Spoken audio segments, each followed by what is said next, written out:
would have had a minute's silence maybe to begin anyway, but I was just saying that obviously at the current time, it feels much more important to have these moments together, just to arrive and drop in and acknowledge that there's a lot going on in the world at the moment.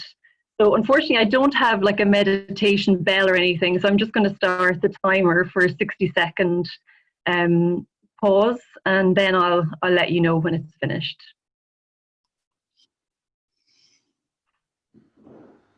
Feel free to, close your eyes, whatever feels natural.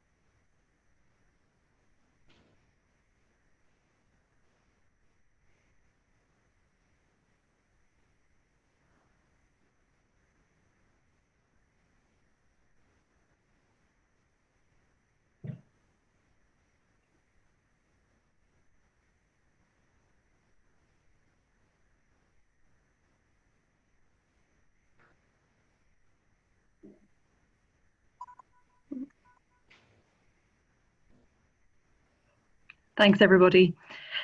So yeah, I think I'm going to take, maybe I might put the timer on again as well, just so I don't kind of run away with myself. But just take some time, maybe just to describe the magazine. I know many of you do know it. Some of you probably don't as well. And I was reflecting on today and talking about the magazine, especially in the context of this collaboration with PySlap. And I was thinking, usually for me, I feel like the spirituality and law part of things feels very comfortable. There's subjects that I feel, I know, or at least I'm very interested in. But politics feels like, no, that's not really me. I'm not that interested in politics, never have been.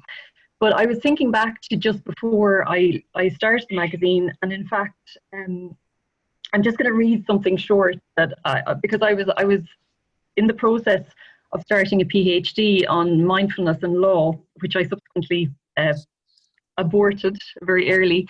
But the first task as part of that PhD research was looking at the state of legal education in the UK. And that kind of took in Australia. It also took in maybe looking at the US a little bit. And much to my surprise, I really didn't know much about that, but I found myself getting extremely depressed and extremely disillusioned. And it's something I wasn't aware of, but I'm just going to read something very short, if that's okay. This is part of a literature review I was doing at the time. So neoliberalism or market liberalism has been described as the meta-narrative of our time. It is the predominant form of politics in the UK, the US, Canada, Australia, New Zealand, Scandinavia, and other parts of continental Europe. What's the impact on students? Students are arguably the biggest and least aware victims of the effects of neoliberal politics on universities. Privatization of higher education pushes education debt back onto students themselves, and regardless of their ability to organise benign loan contracts, this presence of debt undeniably affects their attitudes and decision-making processes. Moreover, it will detract students from the social justice sphere because of the absence of attractive salaries. Even those who plan to work in the corporate sector for a short time to pay off student debt may eventually be seduced by the lifestyle, the prestige, and the money associated with corporate law practice. So it kind of goes on. And then it finishes with law is central to society. It stands to reason that as the atmosphere of law in universities is changing, the atmosphere of law in society is being modified in a similar way. Looking to the big picture, this is the most formidable aspect.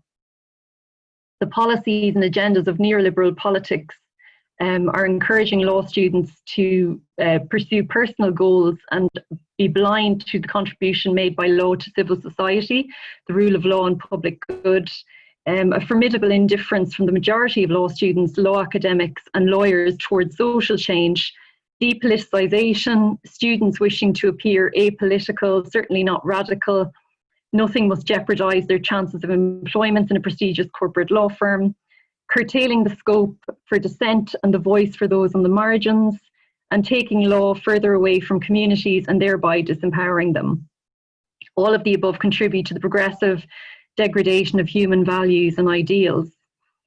So I was kind of rereading this, and this is something I wrote 4 years ago, you know, as part of this research, and I haven't really read it since then. But it was probably one of the main triggers for me to decide I didn't want to pursue the PhD. I kind of wanted to, well, partly because I was so depressed, really. I felt kind of despairing at this state of affairs, and I was aware, I was beginning to become aware of something quite different that was happening, which was, at the time, the contemplative practice in law movement. That's what I was aware of at that time, at least. I wasn't aware of PISLAP and other things. But I had come from living in Australia and, you know, being in a kind of an open spiritual kind of way of life. You know, that's where I had learned meditation and practicing kirtan. And I had, you know, this kind of sense that there is a, you know, new consciousness emerging, you know, a very kind of positive and light sense of what was happening. So to read this research was quite despairing. And yeah, so I suppose just to set the context, you know, that's really the context from which the magazine was emerging. And even though it seemed clear to me in the US, developments were moving maybe more quickly than in other places. You know, in the UK, you also had people like Polly Higgins, who many of you, I'm sure, are aware of her work. She's, you know, hugely inspiring lawyer as a person and as a lawyer, and her courage, you know, to step forward, like outside of the box, and say things differently. And there was also, I'm not sure if any of you are aware of Positive News is a magazine that is also a UK-based magazine. And I had met the editor of that magazine, and it's all about solution-focused news. And, you know, he had said to me, I remember, what if people on the tube were reading, you know, positive news rather than the Evening Standard, and how that could influence the psyche and the, you know, the being and the heart. And all of these things, I think, were just landing on me. And I suppose, you know, I'm sure like many people on this call as well, you kind of have to make that choice, you know, what as another writer, Charles Eisenstein, says, you know, what story are you going to stand for? And that's really where the magazine was born out of. And yeah, you know, I would not profess myself to be in any way an expert on the topics that the magazine, you know, talks about. But it's really, it's also about an education, you know, finding out what is happening, and maybe showing what law might look like in this more beautiful world, you know, that many of us want to be part of. And yeah, I think, you know, at that point, what I did, I didn't have many contacts, but I reached out to Kim Wright, who many of you also know, and I connected with Kim in Australia, and she put me in touch with a few people, and that was really where the magazine began. Yeah, it's, you know, it's kind of grown a bit organically from there. There's been 4 issues published, and it's covering a wide array of subjects, which, you know, were many of which were new to me as well. And I think that's where I came across PISLAP too, and was hugely inspired by their work. You know, they're a group that have been around for many years, and I think there's like strong academic research there as well, you know, on many of the topics. So yeah, I I'm not sure if people have questions as well. Please feel free to jump in if you'd like to.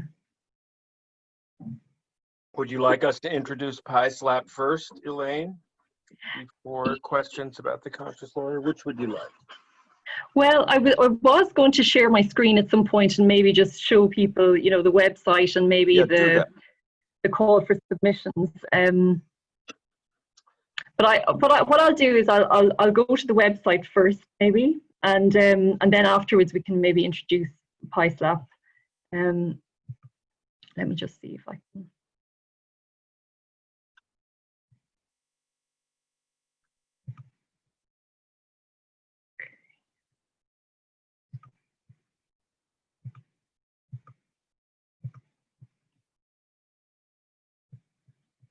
If I can figure this out. So can everyone see the screen? Yes. So again, many of you may already be familiar with the website and with the magazine editions. This is the website, and as you can see, it's covering quite a number of different law practices, and is open for more. But it's set out in two ways. So there's a number of the different law practices there, and then it also mirrors the different sections of the magazine, which maybe we can talk about a little later in terms of what people can submit to this new issue that's coming up. So I'm not sure how familiar many people are with, you know, different practices that are mentioned here.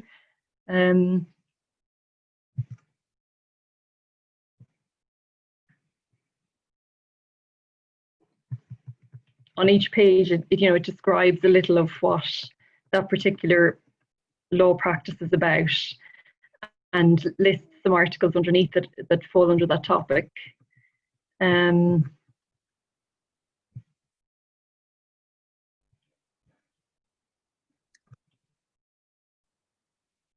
So I like if people have questions in particular on the magazine and how it came about, please do ask me. I know there's a lot more that I could say, but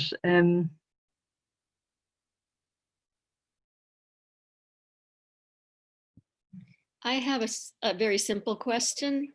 This is Joan.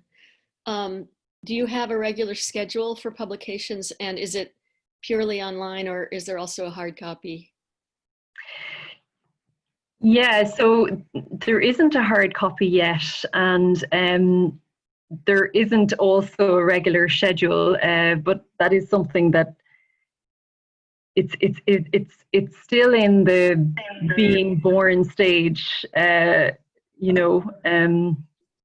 So the answer to both those questions is no at this stage. Yeah, that's fine. Thank you.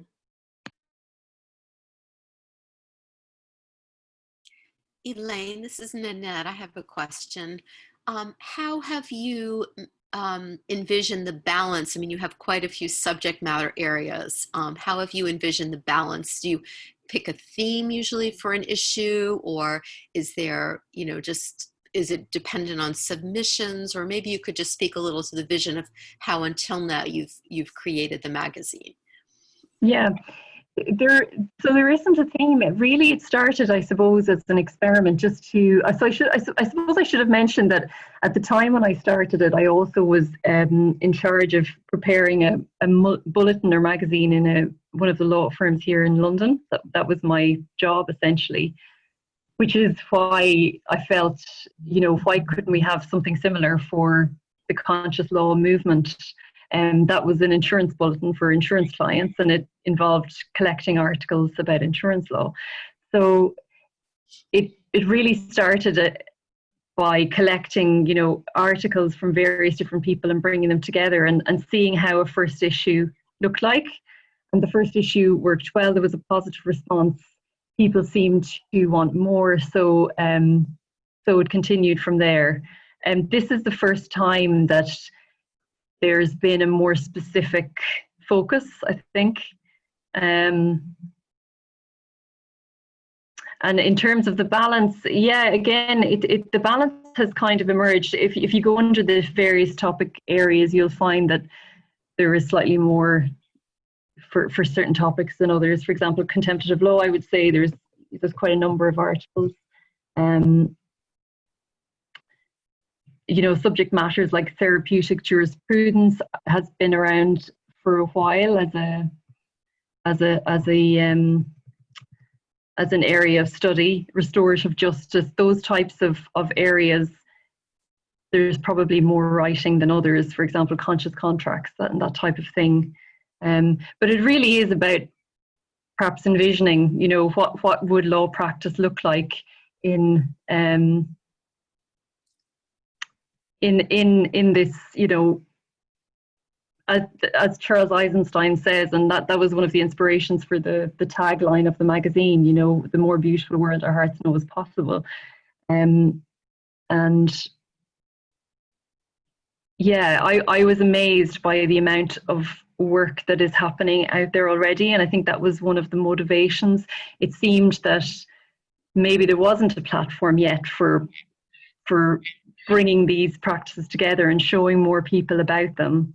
You know, when I read about law students and the state of affairs, I felt a magazine of this nature showing them what's happening would be hugely inspiring and could create very positive change. Can you say a word about legal education?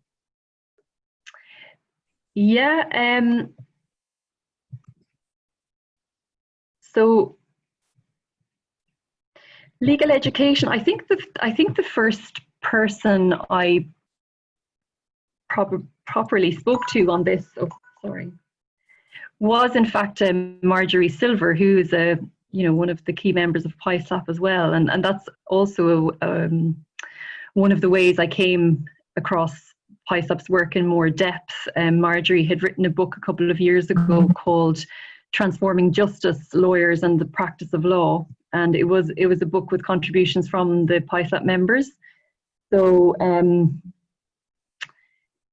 she writes, I think, you know, that book deals a lot with transforming legal education, and she's a law professor herself. I'm not in Florida, maybe, I'm not sure of the state. In the New York area. So, you know, I think at least much of what I would know about the legal education reform is about infusing contemplative practice and mindfulness into legal education. Of course, there's many other elements, I'm sure, but not ones that I could speak to. I'm not sure if you have a more specific question. No, just to see what you've got there. Oh, yeah. See some of the people, and thank you. I don't mean to take time from other people. I'm just, irony, I'm a legal educator with a faculty meeting about to start, so. No problem. I'm sure if you can't find it after the page and you'd like to look, please do send me an email and I can send you a link to the page. Thank you. I'll mute myself.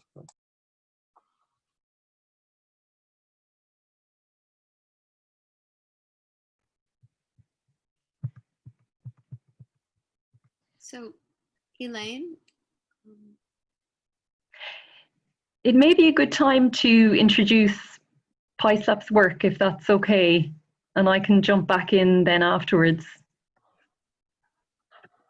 I can kick it off, and hopefully Peter will. So I'm going to stop sharing screen. Sorry. Oh no, that's all right. Thank you. The website looks beautiful and very rich. So just for those who, I should say it's very exciting to me to see this call come together, because we have a broad representation of PISLAP folks, some of whom we haven't seen in quite a while. And then we've got a wonderful collection of folks from the UK, from Europe, from many other places who are connected to the conscious lawyer. So it does feel like different pieces of a movement coming together. So just wanted to note that was very exciting to me. And you know, that really is part of the vision of PISLAP. We formed ourselves back in 1996, sort of growing out of, I think somebody could mute yourself. Yeah, thank you. As part of a movement in the US called the Politics of Meaning. And, you know, some of the basic core premise was that there is a sort of a universal bond that transcends, religious, cultural, social differences, and that to manifest in our legal system, that bond requires us to, foster empathy, care, compassion, and mutual understanding in the law and the legal culture, and to move away from a model that is exclusively adversarial. And we also feel that the resolution of conflict is a real opportunity for us to connect to the dignity and the value of each and every human being in the culture. So our vision is that the law and the healing approach to the law that PISLAP tries to foster maintains the integrity of the individual, but also fosters social responsibility, environmental awareness, and the creation of a just and loving and sustainable and environmentally aware world. So, some of the areas that we focused on in the past are transforming legal education, and I see Elaine has a page on that. Many different ways of looking, rethinking the practice of law, both the substantive laws that we practice with and the way that law is practiced. Of course, fostering mediation in the civil arena, other kinds of collaborative practices, restorative practices in criminal law and in other areas of the law. We, in recent years, through Femke Witchcook, who's not on the call today, but I think others of you are connected to the Earth Law movement, which also brings a spiritual and mutual recognition lens to the larger question of environmental awareness and sustainability. So Peter, do you want to add to that? Maybe I'll just add a few words that are a little bit biographical in the same way that Elaine's presentation was.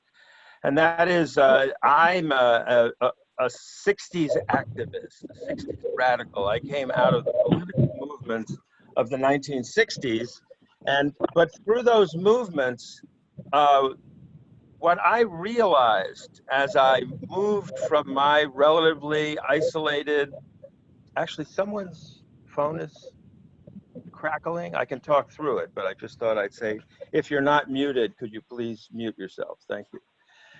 So in those movements for civil rights, feminism, student movements, gay and lesbian movements, anti-war movements, all of those movements, in those movements, I was able to see other human beings and myself in a new way as a fully recognized moral person engaged in the world. And I felt my full presence was being recognized in a way that was never true in the way that I was brought up. When I went to law school, partly to try to work to change the world, I was, as many of us, if not all of us, were shocked by the alienation of law school, the purely rational character of legal reasoning, the adversarial nature of it, in a way, the aggressiveness of it, all the beautiful aspects of what political and social change meant was not being realized through my legal education.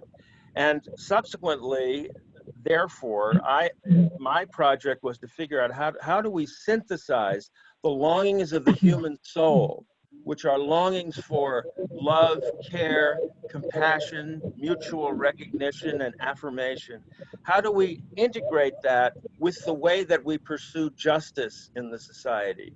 Peter, And sorry of course, to interrupt. I just wanted to make sure that if folks could mute themselves, we're just getting a lot of background and it's interfering with some folks really hearing what Peter's saying. So sorry for interrupting, but I just wanted to get that. Go ahead. So okay. it's So, the phone at 804, right? The person at 804, that's the person that's not muted. Yeah, that's Sylvia Cluth, I think. Everyone. Or the The host host can can mute. mute everyone by pressing participants, mute all, and then Peter can unmute himself. Sorry, I don't see that prompt, and Apologies, but Click on participants at the bottom. it says manage participants. Oh, mute all. I got it. Thank you.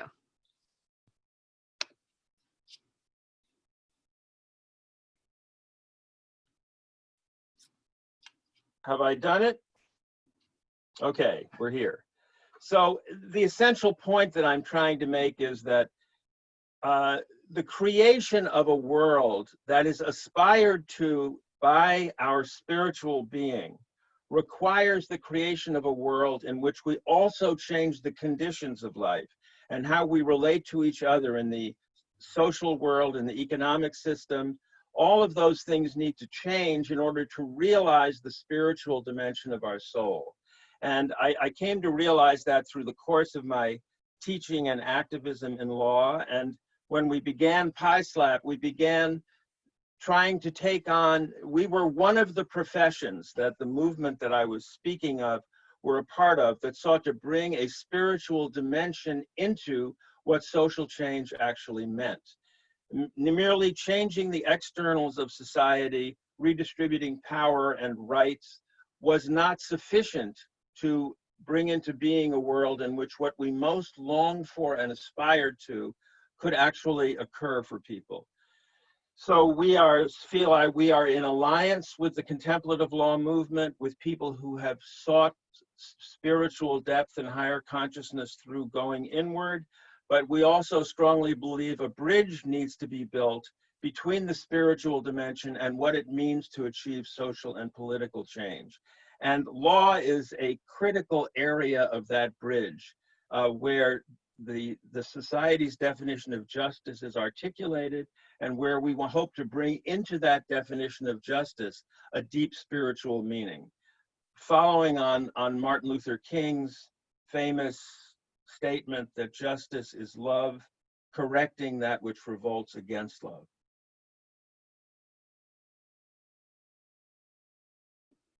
So maybe I'll just finish by saying, so we have projects in which we are 20 years old, and we have projects in every area in transforming legal education, including doctrine and the teaching of doctrine, to how one relates to clients and what one tries to achieve in relationships with clients, to how you represent yourself in the courtroom, what your office looks like, and what kind of substantive law we're trying to bring into being.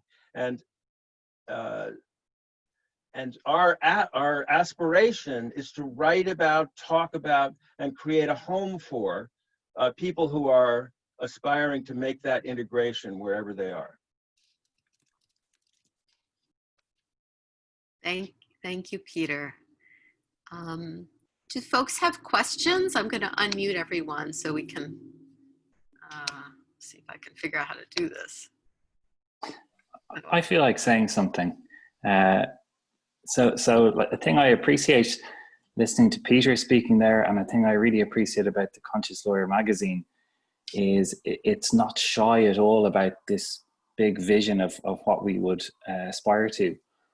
And I know from myself, from being in practice for quite a while, not anymore, but a lot of people in the kind of working in those big firms, they're a million miles away from what is kind of being spoken about here. And yeah, it's just think that I think there's huge value in that, you know, uncompromised vision that you all have. And then also the little piece about how do you move people along who are very, very far away from that ideal. Mostly it's their own suffering that they, you know, that might open the door a little bit somehow to kind of raising consciousness somehow. Yeah, maybe Elaine or you guys could speak to that as well, if it makes sense. Well, if you're, may I respond to that? Yeah. Elaine, well, am I unmuted? If Yeah. you're suffering as a lawyer, and many lawyers are suffering because they're trapped in a hardened adversarial grind that's saturated with mutual hostility and fighting for rights independent of any larger vision of or social objective. If you're suffering as a lawyer, we're trying to create a home where, whatever your area of law is, we would like to try and address it and figure out how to humanize it, introduce empathy and compassion into the way that you're conducting your legal work and your practice, and just give you a space to feel sane as well, so that you're not, because otherwise the conditioning of the legal world is so overwhelming. But there are a number of PISLAP members who are on the call who are want to speak to that if they wish.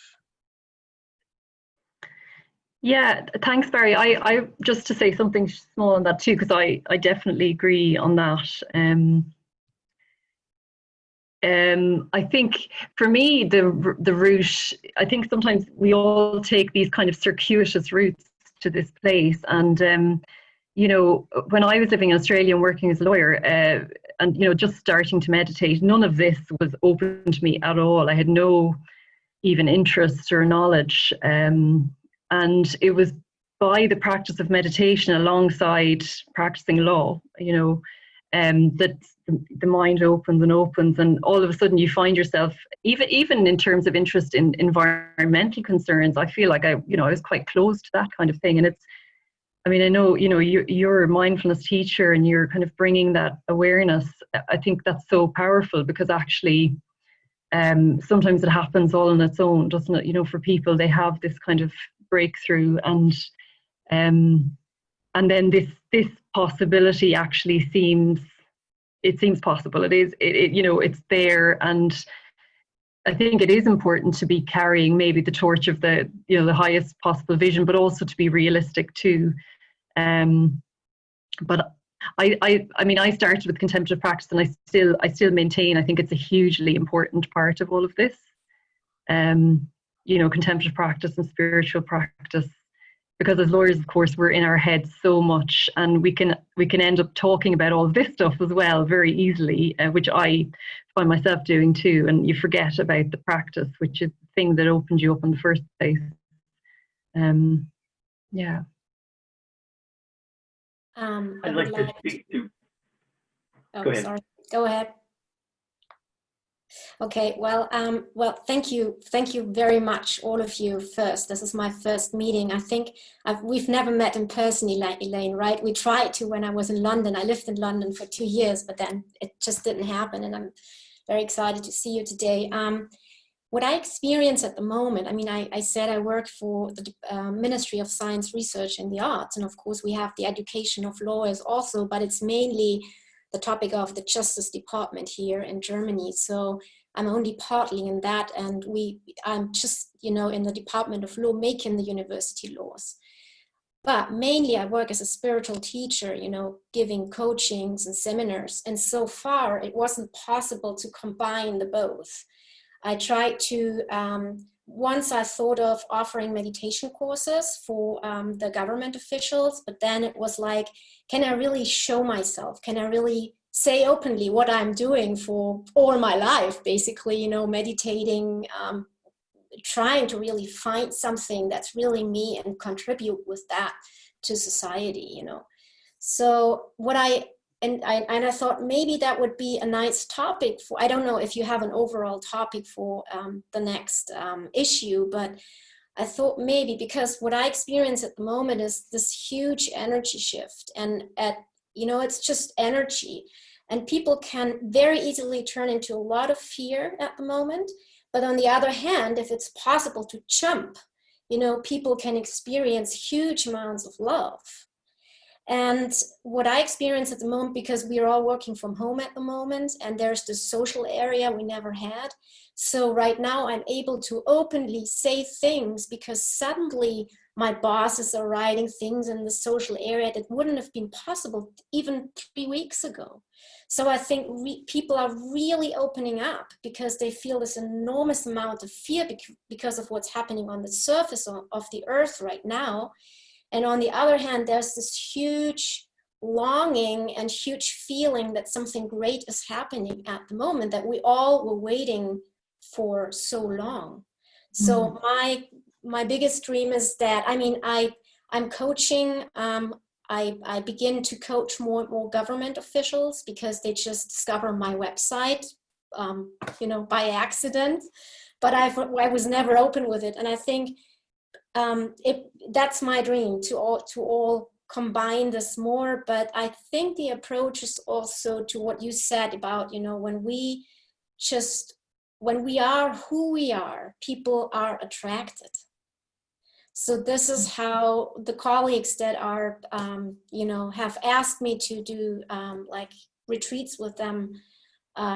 This is how it worked, because I never told them, you know, because I think at the moment it's also very, it's not easy to reach people with words because they're in so much fear.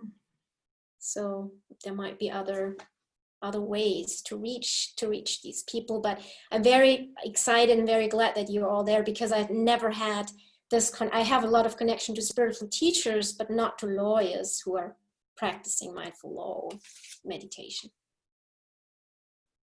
Thanks, Yeah, Farsh. Really nice to see you.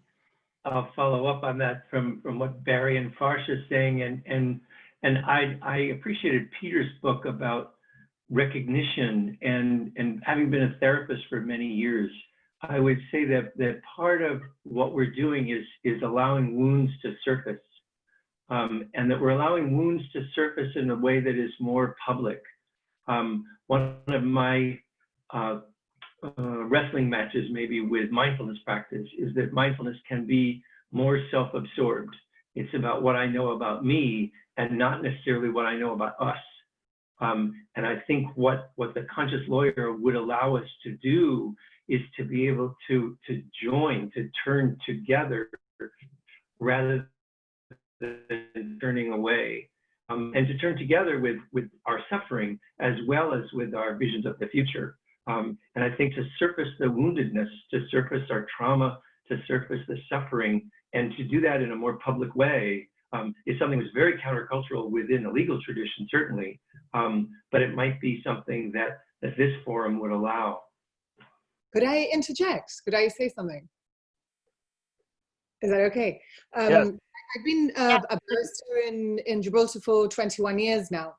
And throughout that time, I can basically relate to everything everybody has said today in terms of the journey of you know, having this passion about wanting to change the world, you know, when you're young, and being an advocate for the people who are like underdogs, who, you know, who can't express themselves as well as we can because we're trained to be articulate. And then you know, the very first day, in fact, I'm writing about this now, the very first day I started work as a lawyer, the introductory talk to me was about MUF, money up front. That was literally my first direction and my first day at work, having, you know, gone through 5 years of training, university exams, feeling all inspired and fired up to get going. So I had a very rough time of it. I had a very rough time because I wanted to practice in a way that was like in friction with the model and the if you like the value system of these law firms, which was literally all based on money making. Regardless of whether you won or lost cases, they really didn't care, because you could lose a case, but if you made money, who cares? That the bottom line for them was that, which was also very hard because, you know, one prides oneself on, you know, doing right, doing what is moral, being ethical, being principled, all these values, and all these values were not being acknowledged by the law firms I was working for. So in 2013, I set up my own law firm. And, you know, along the way, I've been practicing yoga practice and mindfulness as well for about 20 years. And what I did was I created my own way of practicing law with my clients because I was now my own boss. So what I found was when I have had conversations with lawyers about yoga and law or spirituality and law, I'd find that they'd like bring me down a bit. Oh, you know, you think you're some sort of charity. This is not business. How are you going to make money?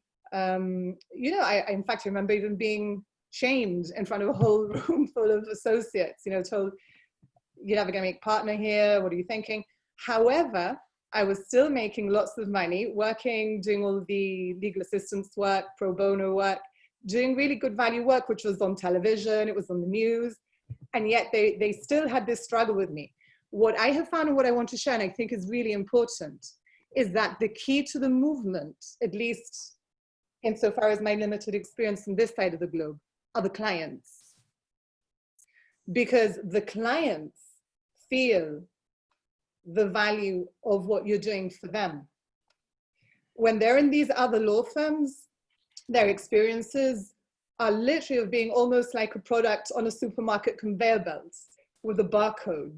You know, you're being scanned for how much money does this client have? What are their assets? What's their income? How long can we string this case on for so that we can maximize the amount of fees that we're generating from this case? When I was seeing clients, the first thing I was doing was asking them, for example, in the family context, what's the reason for this family breakdown? What is the reason? Let's go behind it. Let's go to the underlying issues. Is this a marriage that is salvageable? Is there a possibility that counseling might help? 6-week course, so on and so forth. Anyway, not to take too much of your time, what has happened over the last 7 years is that clients understand everything that we speak about. They understand about us being about soul, about spirit, about what is good, about what is right, about what is truth, about what is compassion, what it feels like when a lawyer is sitting opposite you and acknowledging you as a human being, and acknowledging your pain and acknowledging your suffering and acknowledging your fear, especially in situations of in the family context when children are involved and so on. So the key then was in Gibraltar, which is a very small place, they created a couple of programs over the last few years, and they always invite me to speak. I'm the only lawyer who turns up in well-being forums. And I think that it's important. I think it's important that we're visible in all the different platforms of spirituality and mindfulness and so on as lawyers. And they're like, oh my God, what's a lawyer doing here? In a platform where we have maybe a yoga coach or a spiritual coach and so on. It's important we be in those forums, because then I think we open up to showing people, yes, we have a relevance here, there is a relevance, and this is how we can connect both law and spirituality and soulful purpose. But I think that clients are also key, because the clients understand what it is that you're doing, because they are the people who are the first-hand recipients of that care and that compassion, that empathy that Peter was speaking about and that Elaine was speaking about. So anyhow, that's my contribution. I hope that it's of some sort of use to the dialogue. Amber, thank you.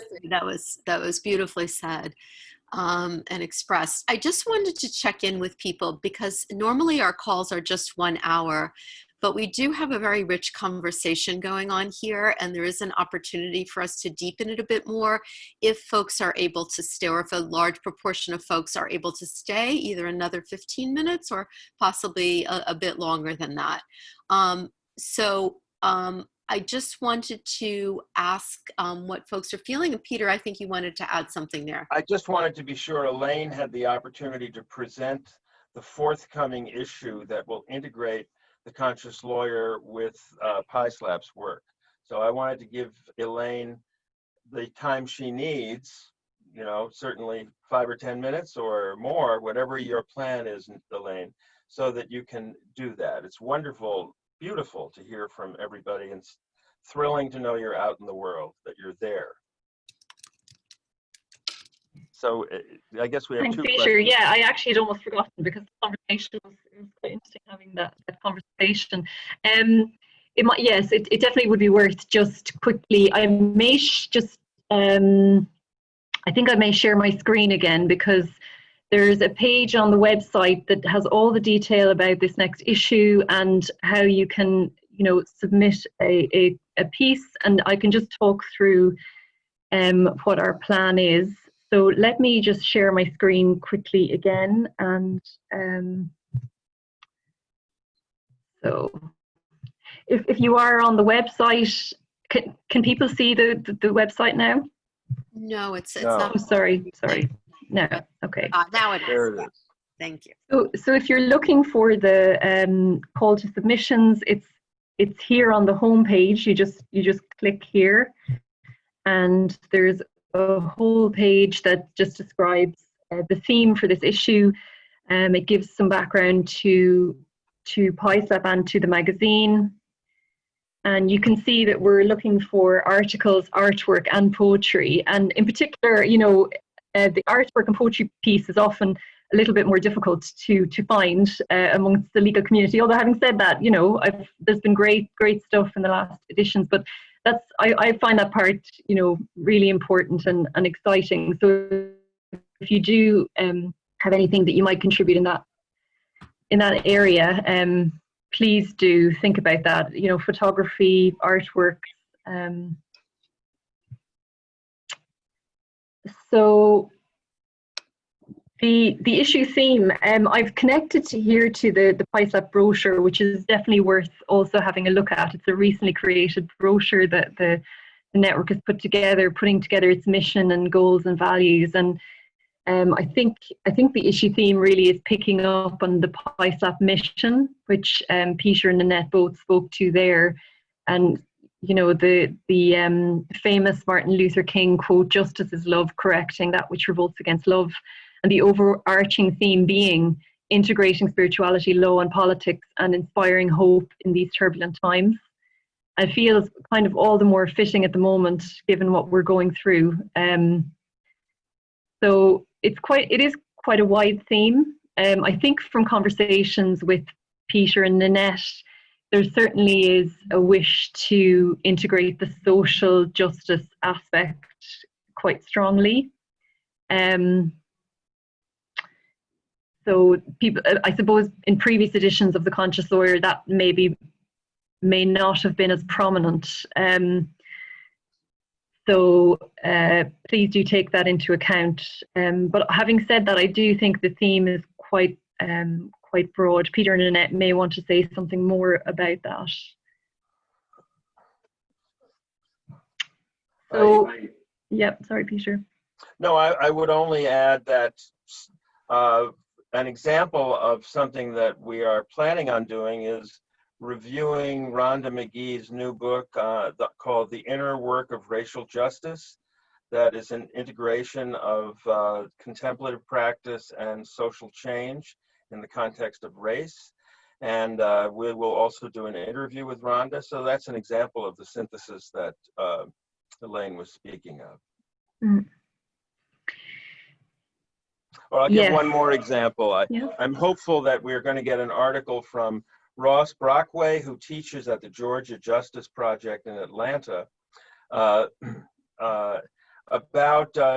child support debt and the way that unique law firm in Atlanta, the Georgia Justice Project, was able to transform a client's actual case, who was burdened by terrible child support debt and was in danger of going to prison in Georgia under their draconian laws, and ended up being able to help that father obtain custody to his children, and now to help him get a job and to feel part of the community of the law firm itself.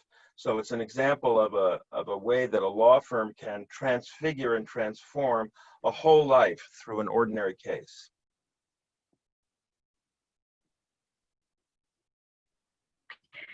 I'd just like to add as well, because I'm quite excited about the potential for quite a number of contributions, seeing who's on this call, and I know I've already been in contact with several people who are interested. So I'd like to say that, you know, even if, depending on how much we can fit into this PISLAP issue, you know, I'm really keen to do another issue quite quickly afterwards, perhaps. So please do, you know, send in a submission. So a submission being, you know, maybe your idea for the article. Maybe you could maybe summarize that in the first place, so that we can have a conversation about whether or not it might be appropriate for this PISLAP issue, whether or not maybe it could be included in a follow-up issue. I was speaking with Peter about possibly doing a supplement, you know, especially on contemplative practice and law, perhaps. But yeah, so, you know, it would be great to have a number of ideas. and to see what's out there as well. It's quite exciting to see what people are doing and what practices are out there. Can I ask a question? Yep. This is Joan. I teach a domestic violence clinic at GW, and it has been a holistic clinic. I've written about that. I was toying with the idea of writing something for this issue about the clinic, but even more compelling than that, one of my students is doing an artistic project for her final project in the clinic. So that sounds like something that might be a good submission potentially. It's going to be paintings, I think, visual art. Does that sound viable? Yeah, fantastic. Yeah, absolutely. Great. Please do get in touch and let us know more about it. Okay, I'll check with her. Thank you. Thank you. Thank you. So just to finish off, really, I think that, you know, again, the web page has all the information, but you can see there we've suggested to send in some article idea proposals by the 15th of May, if possible. You can do that by either, the easiest is probably to email this Conscious Lawyer email address, but you can also email PySlap directly if that's easier for you. I mean, whatever is easiest, it will get to us either way. And then we would ask that final submissions would be ready by the 15th of July, because we're definitely hoping to publish the magazine for September, and that will give us enough time to put it all together. What was the date again, Elaine? So submission proposal, so that's basically your idea for your contribution, maybe just a short paragraph or two, by the 15th of May. And then final submission, once we get back to you and say, yeah, great, you know, please go ahead, then the final piece would need to be ready by the 15th of July. And Elaine, does that sound okay? Yes, sure. Loads of time, yeah. Yeah, it's quite a lot of time, yeah. Elaine, this is Nanette. I mean, in terms of maybe just to give folks a vision of the outreach for the magazine, you know, with the addition of the PySlap community and the Conscious Lawyer community, I think pulling it together and using the many outreach resources that I know folks on this call have, I think we can really make sure that the magazine gets out far and wide in electronic version. So I think that's a very exciting piece of it, is thinking about the broad reach here and seeding people's ideas and, you know, collaborations in different parts of the world.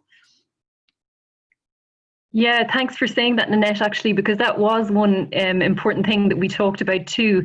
And that is hopefully to particularly contact maybe universities, you know, and some law schools, and let them know that this is coming, to try and expand the audience, especially the law student audience. But yes, equally, you know, everyone who contributes, if they could spread it far and wide to their own networks as well, that would be really fantastic. Right, thank you.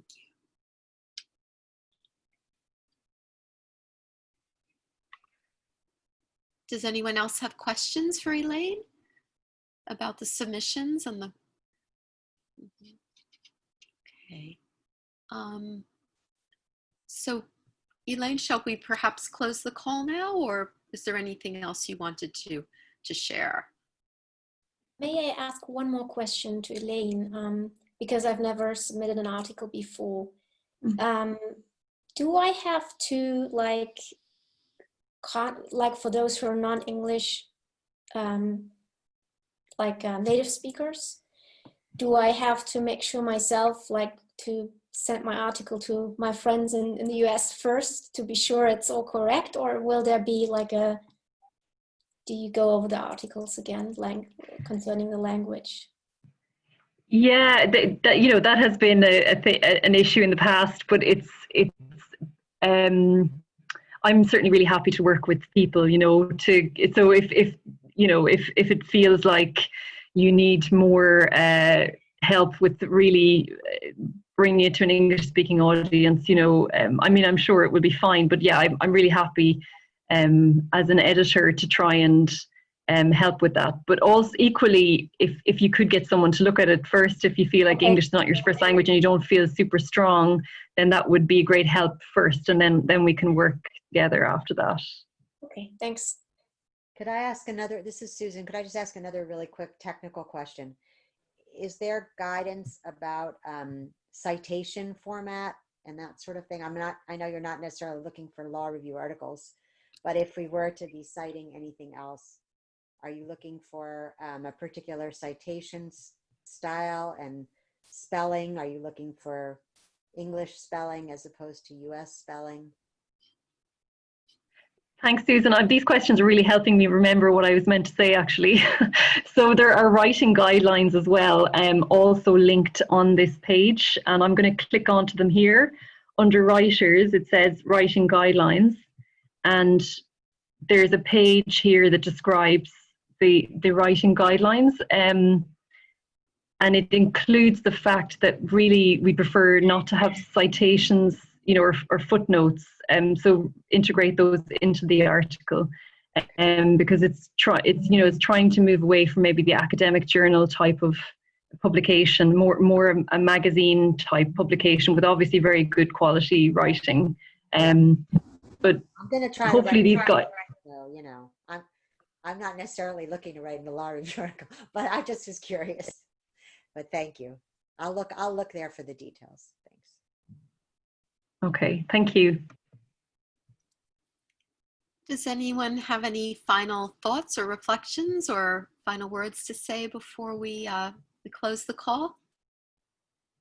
Just one other, which is, I don't know whether Elaine's also had a think about presenting to this concept, this idea to the Inner Temple, Middle Temple, Lincoln's Inn, Gray's Inn, because I know that Middle Temple in London, who I'm a member of, has a Survive and Thrive program for lawyers.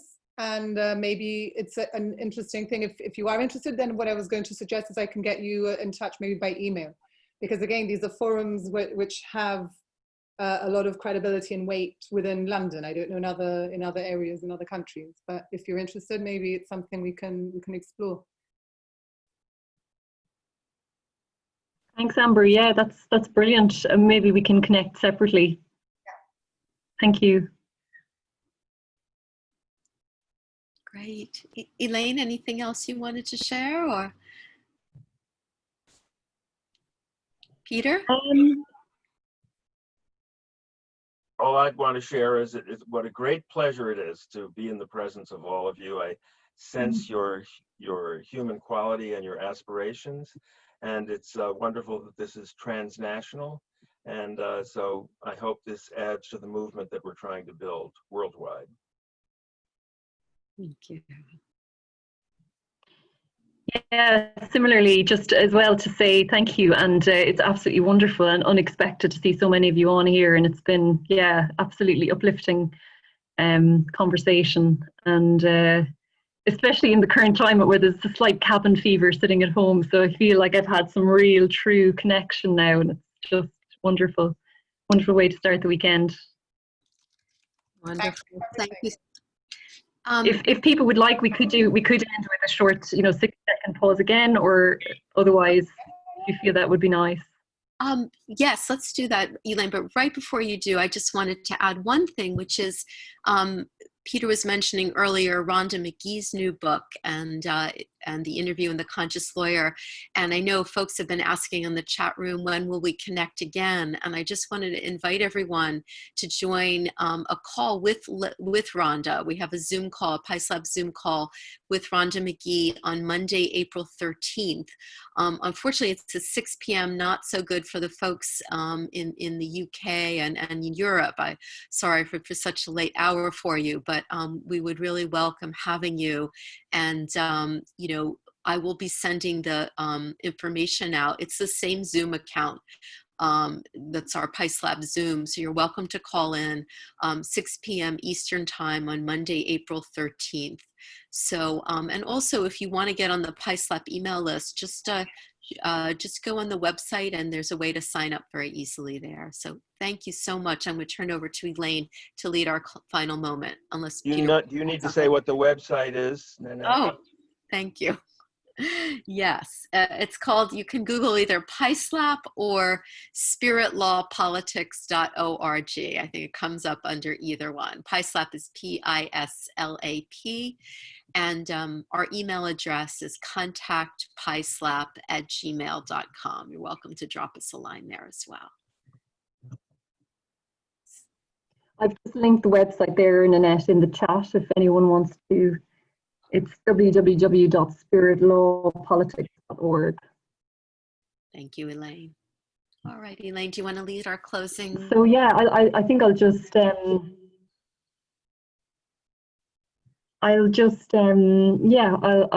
start us off in a 60-second pause, and when it's finished, I think we'll just say goodbye. It's a nice way to end. And thank you again, everybody. Thank you. Thank you. Okay.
Thank you, everyone. Have a wonderful weekend. Goodbye, everybody. Everyone. Okay, Thanks, bye. everyone. Bye. Bye. Bye-bye. Bye.